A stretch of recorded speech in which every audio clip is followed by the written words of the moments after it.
Machiegni kendo chendo pod en mar migago, jopuonj mag mbalariany okwedo okang' manyokaw gi duol mochung'ne tije piny owacho mar duoko piny higni ma jotije dhi e rutaya kuwuok e 74 nyaka 70, kagiwacho ni okang' makamano en ataro mar chik, kagiwacho ni okang'no biro weyo mbalariany kaonge jopuonj mani kod lony mowinjore.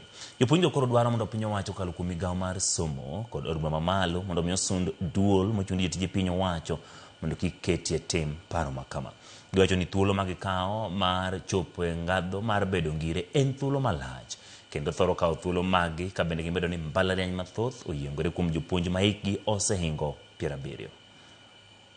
New policy lowers the retirement age of professors from 74 years to 70 years, and that of senior lecturers and other academic staff from 74 years to 64 years and below. This policy will trigger mass layoffs of academic staff with devastating consequences. I mean, where are we going as a country? We want to kill the education sector.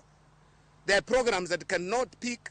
We have programs that actually have only two professors remaining, two lecturers remaining in a particular program. How would you launch a program with two professors? Now, both of them will retire. Are we saying we're going to close these universities?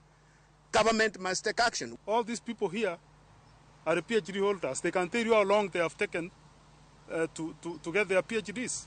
So for you to move from one grade to the next, you might even take 20 years.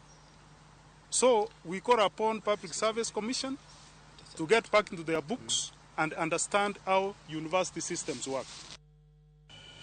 Wadio Mabei, Governor Mabei Gladys Wanga opoyo kenge mag dongruok tahinya mag